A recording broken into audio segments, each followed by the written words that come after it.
Senhor presidente, senhores deputados, senhoras deputadas, nós, durante esse último período, esse último ano, nós vimos e ouvimos algumas afirmações que, obviamente, surpreenderam, algumas são verdadeiras, outras nem tanto, mas que surpreenderam pelo seu conteúdo, basicamente, de apoio ao governador Carlos Alberto e as medidas tomadas no dia 29 de abril, a partir do dia 29 de abril do ano passado. Medidas estas que, nas palavras do governador, inclusive dito ontem, deputado Rasca, fizeram com que ele colocasse o seu patrimônio político em jogo.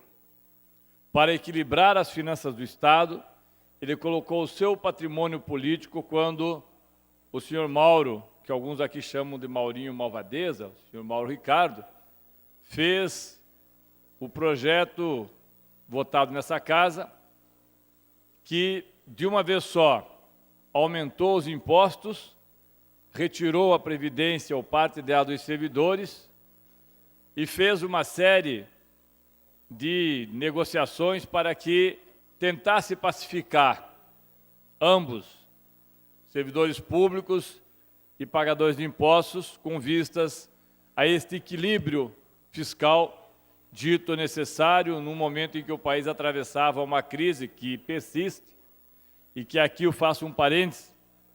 O governador foi extremamente desleal ontem na inauguração da Klabin. Extremamente desleal porque o governador, ao dizer perante o seu novo ídolo, Michel Temer, que era muito maltratado pela presidente Dilma e pelo outro governo, esqueceu-se das suas próprias palavras, professor Tercílio. Porque muitas vezes eu ouvi aqui repetirem frases do governador onde ele dizia que o problema do governo Richa não estava com a presidente Dilma, pessoa com a qual ele tinha uma relação de respeito, de consideração e de apreço. Tanto que, por diversas vezes, quando a presidente Dilma vinha até Curitiba, ele ia ao aeroporto recepcioná-la, e os senhores lembram dessas palavras do governador, e saía do aeroporto no carro da presidente, onde sempre foi respeitado e muito bem tratado pela presidente. O problema estava nos ministros, o ministro Paulo Bernardo, na ministra Gleisi Hoffmann, no ministro Gilberto Carvalho, e assim vai. Pois bem, por uma dessas crises de oportunismo e de amnésia tão comum ao governador Richa, o mesmo que tem amnésia e esquece das promessas feitas, onde construiria maravilhas que seriam as novas delegacias cidadãs, onde entregaria as escolas em período integral, onde duplicaria os 700 quilômetros de rodovias, onde faria os diversos institutos médicos legal no estado do Paraná, onde daria, finalmente, vazão ao pagamento de todos os precatórios, onde faria também a contratação de funcionários em número suficiente para as penitenciárias, que, aliás, seriam acrescidas de novas penitenciárias, deputado Requião. Nada disso aconteceu. Ficou na crise da amnésia. O governador, uma crise de amnésia, apenas lembra e diz, volto a dizer, num ato de extrema deslealdade, o governador Carlos Alberto mostra realmente que, às vezes, parece que tem uma personalidade que, ora, é o doutor Genkel, ora, é o monstro. Porque, menos de um ano depois de elogiar a presidente Dilma, quando essa estava no governo, e não fazer uma única citação ao senhor Michel Temer, vice-presidente na presidência, menos de um ano depois, ele faz loas ao vice-presidente, hoje presidente Michel Temer, e diz, com todas as letras, foi muito maltratado pela presidente Dilma. Aliás, que o Paraná foi maltratado, que não havia investimentos. Justamente, vejam os senhores que situação contraditória, justamente numa obra que recebeu alguns bilhões de reais do BNDES. obrigação do BNDES, óbvio que é obrigação, mas que não havia má vontade com o Paraná, senão o governador não estaria inaugurando essa obra, que não foi ele que iniciou, ele apenas inaugurou. Como não fez aqui também o início da obra da nova cervejaria da Ambev em Ponta Grossa, ele apenas inaugurou. Então a impressão que dá é que às vezes o governador age como pardal, aquele passarinho que vem, tira os ovos que são botados, quando o tico-tico ainda era comum, botava, tirava os ovos do tico-tico, botava os seus ovos e ia embora, e depois eram chocados e saíam novos pardais. O governador parece que age como esse tipo de passarinho. Vai ali, tira todas os méritos, todas as honras de quem fez de fato acontecer as coisas, que eu acho que devem ser divididas, como tem obras que devem ser divididas com o mérito do governador. Eu sempre lembro aqui, uma das ações do governador é a Defensoria Pública, nós reconhecemos isso, mas parece que falta humildade ao governador. Ele novamente está achando que levantou 20 centímetros do chão e está levitando. Pois esse mesmo governador, que disse que era maltratado, que não tinha nenhum tipo de reconhecimento pelo Estado do Paraná, que não recebia absolutamente nada, que nós sabemos que é uma bobagem, é uma besteira, mas enfim, faz parte do perfil do governador Carlos Alberto, foi o governador que inaugurou ontem esta obra. E este mesmo governador que inaugurou esta obra ontem, foi o governador que, quando mandou o projeto para cá, disse que estaria resolvendo todos os problemas.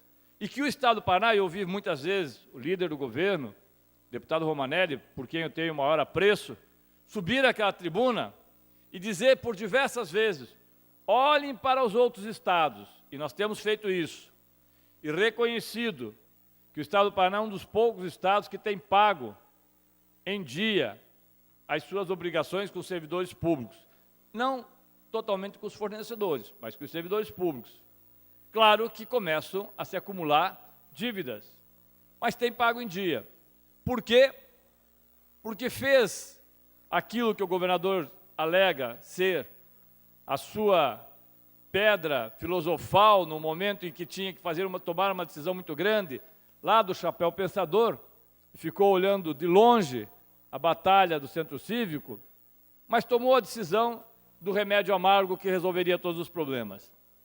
Qual não é nossa surpresa agora, quando vemos que o mesmo governador, que dias atrás elogiava o seu novo ídolo, Michel Temer, esse mesmo que está com uma série de denúncias na Lava Jato, o seu novo ídolo, Michel Temer, porque ele conseguiu uma negociação com 500 milhões de reais que irão liberar o Estado do Paraná, daquela dívida feita pelo seu antecessor, Jaime Lerner, de triste memória, e que, ao vender o Banestado, deixou uma dívida de alguns bilhões para o Paraná, que já foram pagas, na verdade, 8 bilhões, 6 bilhões e meio, que já foram pagos 12, que é 8,5, que ainda devemos 13. Mas isso faz parte do passado. O momento agora é de glória. O governador que está entregando diversos equipamentos, rodovias, que diz ele está reformando todas, nós achamos que não, mas esse é um outro problema. Mas o governador que teve os 500 milhões de moratória, que diz que tem 100 milhões para vender de imóveis, que retirou 800 milhões do Paraná Previdência, 145 milhões, segundo o professor Lemos me informa, 145 milhões por mês do Paraná Previdência entraram para os cofres do governo. Agora, o mesmo governo que diz que está na sua estrada de Damasco, porque chegou a hora da verdade. O governo continua gastando, e continua gastando muito e mal. Manda para cá um projeto, a LDO, e nesse projeto ele retira o Fundo de Participação dos Estados, no que teve o nosso apoio da bancada da oposição. E aí sinalizou que precisaria retornar o FPE para ser partilhado também com a Assembleia Legislativa, Tribunal de Justiça, Ministério Público. Eu não sei se ele vai manter ou não isso. A verdade é que um dia diz uma coisa, no dia seguinte diz outra, através dos seus porta-vozes. Mas o que chama atenção é que no dia de hoje, o governo diz que não tem dinheiro, vejam os senhores, o mesmo governo que está tudo equilibrado, tudo bem, o seu patrimônio político e eleitoral foi colocado para que fizesse a aprovação daqueles remédios amargos, que estaria tudo resolvido, que fez um acordo no ano passado para cessar a greve, para quem não lembra, o acordo do ano passado previa 3,45 referentes à inflação de maio a dezembro de 2014, que foram pagos em outubro de 2015, a inflação de 10,67 de 2015, que foi paga em janeiro deste ano, 2016, e as perdas inflacionárias de 2016, que devem ser pagas em janeiro de 2017, além de um ganho adicional de 1% que terão os servidores. Ora, além disso, a reposição da inflação IPCA de janeiro a abril de 2007 será paga em maio do ano que vem, quando a data base voltará a ser maio e não em janeiro. E para nossa surpresa, pasmem, senhores deputados, o Estado que está maravilhosamente bem, depois de ter feito o arroxo que fez, diz que tem algumas possibilidades de pagamento, mas que não pode pagar, não tem como cumprir o escalonamento do reajuste e bancar promoções e progressões de funcionalismo. Tudo bem, esse é um debate que está sendo feito entre o Fórum dos Servidores Públicos e o Governo do Estado. Agora, de antemão, 6 meses antes, o governo vir a público, o governador dizer que uma das possibilidades colocadas à mesa é enviar um projeto à Assembleia Legislativa revogando a lei que trata do reajuste de 2017 até 2017, e que até o momento o governo não bateu o martelo em qual vai ser o modelo que ele irá adotar se não pagar as progressões e promoções ou não pagar o reajuste. Ora, volto a dizer, professor Tecílio, o governo novamente, eu fico preocupado com o governador. O governador novamente está tendo uma amnésia seletiva. Aquela que fez com que ele colocasse o seu patrimônio político e eleitoral em jogo no dia 29 de abril, parece que novamente está voltando para ser colocada mais uma vez aqui. E aí, deputado Rasca, eu pergunto ao senhor que esteve no dia 29 conosco lá fora, qual deputado aqui, qual deputada aqui irá votar para revogar, se vier para cá o projeto de lei, para revogar a lei que dá reajuste ao servidor público? Quem vai colocar a sua cara a tapa novamente? Os senhores e as senhoras sentiram o que foi o pós-29 de abril. Alguns sentem até hoje. O governador não sente, até porque ele não anda pelo Estado. Ele vai de helicóptero, volta de helicóptero, faz um cerco com a polícia militar, coloca todo mundo ali, aparece, corta a fita e vai embora. Mas os senhores e as senhoras que estão no dia a dia sabem as dificuldades que nós todos enfrentamos. Todos nós, porque nós estamos em contato com a população. Quem daqui, professor Tecílio, vai votar um projeto desse para agradar o governador e pedir voto para os seus candidatos a prefeito? Ou aqueles, aqui alguns, 4 ou 5 pré-candidatos a prefeito e a deputada Maria Vitória pré-candidata a prefeito. Quem vai votar, deputada Maria Vitória? A senhora votaria num projeto para revogar o aumento dos servidores previsto em lei e depois iria pedir voto? Obviamente que não. Porque antes de qualquer coisa, nós sabemos que nós não vamos colocar o nosso patrimônio duramente conquistado, político, porque o governador não consegue chegar a um acordo com o senhor Mauro Ricardo com suas contas. Então, governador Carlos Alberto, tire o cavalinho da chuva. Esse problema o senhor resolva lá. Resolva lá do outro lado da rua. Porque se vier para cá, obviamente que o presidente, e tem a competência para isso, e é a sua responsabilidade, poderá até colocar em votação. Poderão até colocar 2.000 policiais novamente. Mas nós não teremos mais condições de certo de sairmos às ruas. Eu não falo isso absolutamente, longe de mim fazer qualquer tipo, deputado Hussenbach, de ameaça, longe de mim fazer isso. Mas é uma lembrança. Nós não vamos votar, e eu não falo pela oposição, obviamente, certamente pelos independentes, porque já fizeram isso. Nós não vamos votar projeto de lei aqui que retira, porque retira daí de todos.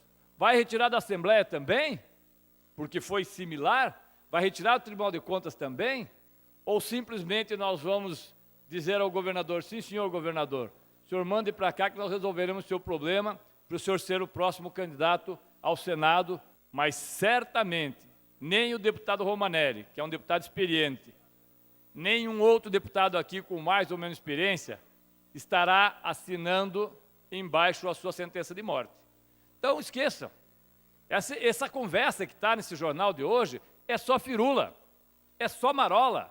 Não tem a menor possibilidade do governador mandar um projeto para essa casa para ser aprovado, revogando a lei que concedeu reajuste salarial, porque foi muito difícil negociar entre a oposição, bancada independente e o bloco do governo, aquela saída da greve.